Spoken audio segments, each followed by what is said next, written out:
자, 제보 사건이죠. 네, 광주광역시 한 대학교에서 국악을 전공하는 남학생이 제보를 해왔습니다. 제보자 아버지는 지난 5월에 사망을 했고 광주의 한 장례식장에 빈소가 마련이 됐는데요. 장례 이틀째 되던 날에 그 국악학과 교수가 조교 또 다른 교수들과 함께 제자의 부친상을 조문하러 왔다고 합니다. 교수는 조문 후에 지인들과 술을 마시면서 자리를 지켰다고 하는데요. 제보자는 고인이 된 아버지를 위해서 동기들과 함께 씻김굿을 하려고 했다고 합니다. 씻김굿은 산자와 죽은 자를 위한 장례 의식으로 이 망자의 넋을 위로하기 위해서 풍악에 맞춰서 춤과 노래로 한을 달래고 가족 평화를 기원하는 의미가 담겨 있다고 하는데요. 그렇죠. 하지만 동기들이 사정이 생겨서 못하게 됐고 장례 이틀째 날에 급하게 어머니가 주변 지인들에게 도움을 요청해서 지인이 씻김굿을 할 사람들을 데리고 와서 하게 됐다고 합니다. 이 씻김굿이 시작이 됐고 제보자도 징을 잡고 좀 장단을 맞춰주는 역할을 맡았다고 합니다. 이 제보자 주장에 따르면요. 주무가 씻김굿을 하면서 종이로 만든 지전을 휘저으면서 춤을 추고 있었는데 이 국악학과 교수가 난입을 하더니 이 지금 화면에 보시는 것처럼 양팔을 들어 올리면서 춤을 파란색. 추고 네, 예. 저 사람이 교수입니다. 양팔을 들어서 이렇게 춤을 추기 시작했다고 합니다. 자, 박 교수님, 지금 영상에서 보신 것처럼 저 파란색 재킷을 입은 국악학과 교수, 그러니까 이 제보자의 대학 은사입니다. 우리 아버지 지금 영정 앞에서 씻김굿 뭐 좋아요, 좋은데 갑자기 이건 난입을 했다는 거잖아요, 지금.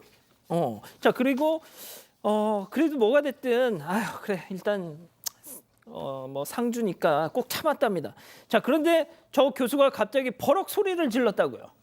네, 그렇습니다. 이 씻김굿을 하고 나서 이어지는 이제 저는 잘 몰라서 이런 행사를 그 고풀이라는 또 의식이 이어진대요. 하얀 천 해가지고 하는 씻김굿의 그 다음 뭐 절차인데 이때 갑자기 이루어진 굿이기 때문에 하얀 천이 없었다고 합니다. 그러니까 이 상주와 이 어머니께서 이 그만하고 여기서 정리하겠다라고 얘기를 해서 그 씻김굿을 정리하는 분위기였는데 갑자기 이 교수가 술에 취한 상태에서 난입을 하더니 씻김굿 더 하라고 그만두지 말고 끝까지 더 하라 그러면서 막 난동을 피웠다고 해요. 지금 보니까 씻김굿 엄숙하고 애도하는 마음으로 하는 걸 그럼요. 텐데 저기서 춤을 춘 것도 너무 어이가 없고 저는 왜 도대체 장례식장에 또 저런 파란 옷을 입고 간 건지도 진짜 이상하고요. 근데 저 교수가 하는 모든 행동이 좀 납득이 되지를 않습니다. 예. 여기서 왜 갑자기 멈추는 거야? 더 해, 씻김굿 더 해, 막 하면서 소리를 팍 질렀다는 거예요. 빈소가 웅성웅성했겠죠. 자, 그래서 여기서 더 이 소란스러워지면 안 되겠다는 생각에 어쩔 수 없이 그냥 그 교수를 진정시키는 차원에서 씻김굿을 이어서 하게 했답니다. 그런데 그 과정이 아수라장 그 자체 체크포인트 짚어보죠. 내가 이런 것까지 해야 되나? 교수가 한 얘기인데요. 무슨 얘기인지 제보자 얘기 직접 들어보시죠. 고인의 넋을 풀어주는 건데 거기서는 가족이 앉아서 하는 행사인데 갑자기 그 교수님이 오셔서 막 옆에 앉아서 자기도 막 먹을리기를 받기도 했었고 갑자기 그 학생을 일으켜서 네가 이제 그 뒤에 거를 해라. 하얀색 천이 필요한데 막 휴지를 막 들고 와서 휴지로 해서 해라. 저희 다른 친지분들한테도 막 돈을 올리라고 하고 굳이 저희는 올려달라고 한 적도 없었는데 갑자기 자기가 나서 내가 이런 것까지 왜 해야 돼?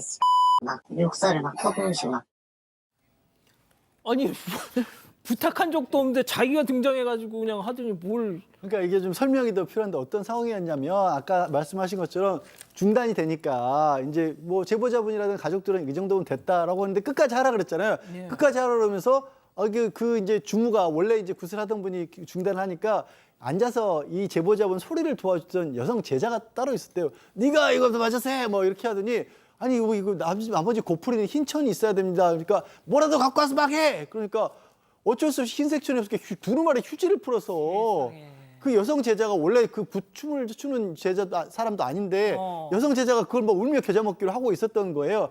그런 와중에 다른 분이 이제 흰 천을 발견해서 가져오니까 이제 처음부터 이제 그 굿을 했던 주무가 도저히 이거 안 되겠다 딱해 보여서 여성 제자 대신 그 흰 천을 들고 다시 마무리를 했다라고 합니다. 근데 그 와중에 이제 그 고인의 넋을 풀어주는 넋 올리기라는 그런 순서가 있는데 그건 이제 가족들이 받는 거랍니다.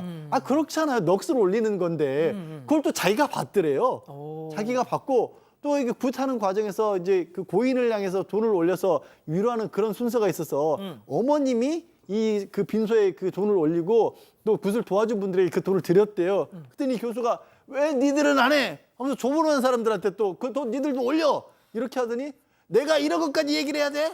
이랬다는 겁니다. 아니 시킨 사람이 없는데 왜 그걸 자임하냐고요. 예? 자 아무튼 겨우겨우 막 소란 끝에 마무리가 됐습니다. 자 그런데 그 이후 교수의 또 다른 행동에 제보자는 더 이상 못 참겠다라는 생각이 드셨대요. 얘기 들어보시죠.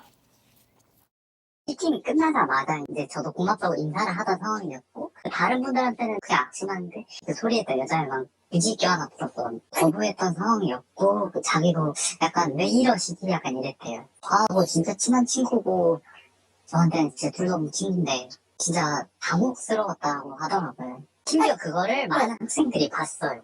저한테만 피해줬고 그냥 저도 그냥 넘어가려고 했었어요. 저 이외 주변 사람들 종무관 사람들께까지 너무 민폐를 끼쳐버리셔서 저도 도저히 참을 수 없는 거예요. 하면서 또 이렇게 사실상의 성추행을 했다는 겁니다. 그렇습니다. 제보자의 주장에 의하게 되면은 당시 시킨 것을 이제 강제를 했지 않습니까? 교수가 시켜서 시킨 것이 끝났는데 교수 강의 끝났는데 그 교수가 갑자기 그 시킨 것을 했던 여성 제자한테 찾아가서 강하게 껴안았다고 합니다. 그러니까 이 여성이 이제 싫으니까 몸을 피하면서 싫은 기색을 보였는데도 불구하고 껴놨다고 해요. 자, 그런데 제보자 입장에서 볼 때는 친한 친구였고 또 시킨 것을 하려고 도와주러 왔던 친구였는데 교수한테 성추행을 당하니까 얼마나 미안하기도 하고 또 화가 났겠습니까? 그럼요. 근데 또 이 교수는 그 이후로도 다른 친구들과 술을 마시면서 이제 떠났다고 하는데 교수는 이제 소문이 술을 마시면 인사불성이 된다고는 합니다. 하지만 술에 취해서 그런 행동을 했다 하더라도 여제자를 껴안은 건 강제 처형도 되고 또 장례식장에서 저렇게 방해한 거는 장례식 방해로 법적으로 처벌을 받을 수 있거든요. 술을 먹었다 하더라도 책임져야 되기 때문에 이 교수는 사실상은 그 처벌을 받을 가능성이 있습니다. 저도 상을 치러봤지만 진짜 어지간해서는 이 빈소에 온 사람한테 악감정을 가질 수가 없거든요. 자, 그런데 말이죠. 장례를 다 치르고 나서 여기저기서 들려오는 이런 풍문, 교수의 태도 때문에 이대로는 있어서 안 되겠다 마음을 먹으셨다고요? 네, 제보자 주장에 따르면 장례를 치르고 조문을 왔던 학생들한테 또 다른 이야기를 듣게 됐다고 합니다. 다른 학생들의 팔을 끌어당기면서 강제로 앉게 하고 술도 강제로 마시게 했다고 하고요. 조금이라도 거부를 하는 의사를 보이면은 욕설을 퍼부었다고 합니다. 빈소에서 고성방과 폭언을 했다는 사실을 알게 되면서 가족뿐 아니라 수많은 조문객들에게 피해를 줬다는 사실에 마음이 착잡했다고 하고요. 그리고 저런 일이 있었는데도 교수에게는 연락 한 통, 사과 한마디가 없어서 교수의 행동을 알려야겠다고 결심을 했다고 합니다. 그래서 장례를 치른 후 2주 뒤쯤에 대학생 온라인 커뮤니티에 교수가 조문을 와서 여성 제자에게 부적절한 접촉을 하고 유족들과 조문들에게 욕설을 했다는 글을 올리게 된 겁니다. 자, 그런데 그 글이 올라가자 얼마 지나지 않아서 2주간 아무 연락도 없던 교수한테서 연락이 옵니다, 교수님. 네, 문자가 왔습니다. 올린 글 잘 봤다. 너와 부모님에게 정중히 사과한다라는 문자가 왔어요. 사실 학생이 교수를 이렇게 폭로할 때는 얼마나 많은 고민을 했는데도 그럼요. 불구하고 이건 안 되겠다 싶으니까 폭로를 한 거잖아요.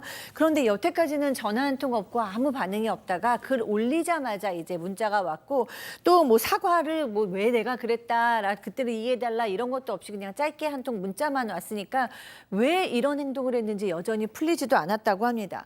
그러고 시간이 좀 지났는데 그때부터 그 교수의 조교가 계속해서 만남을 시도하고 어디 들어가서 연습을 하고 있어서 또 와도 얘기 좀 하자 그러고 뭐 이런 상황이 됐고요. 또 이 제보자의 주변 사람들한테 좀 말려라라고 여러 번 이제 이 뭐 압력을 가한 거죠. 그러기도 했습니다. 그러니까 이런 것들을 다 보고 계시던 어머니께서도 너무 힘들어하셔서 결국에는 하루 만에 글을 내렸다고 합니다. 지금 도대체 뭐 어느 학교 누구냐 지금 계속 물어보시는데 채팅창에서는 뭐 아시는 분들이 계시네요. 자, 이 제보자분이 대학교 2학년인 당장 다음 학기부터 어쩜 좋아. 그 대학에서 이런 문제가 발생하라면 담임 학생들 입장에서 참 난감하죠. 그리고 아니 저도 주변에 지인들이 교수하시는 분들 꽤 있는데 이런 분들이 정말 없거든요. 옆에도 계시잖아요. 아 그렇네요. 생각해 보니까. 네. 근데 이 교수 학교 측에서는 이제 그 직함들이 있지 않습니까? 하는 일들이 그 보직 개선에 해임을 시켰는데 강의에서는 안 뺐대요. 학생인권센터가 나서서 조사를 하고 있다는데 당장 다음 학기 이 피해를 입은 여학생도 그렇고 이 제보자분도 마찬가지로 강의를 전공 수업을 들어야 된답니다. 그 전공 수업을 듣고 그 교수로부터 평가를 받아야 되잖아요. 세상에. 이거를 어떻게 해야 되나요, 진짜? 저희 제작진이 이 교수에게 입장을 듣고 싶어서 뭐 별의별 연락을 다 했는데요. 피드백은 없었습니다.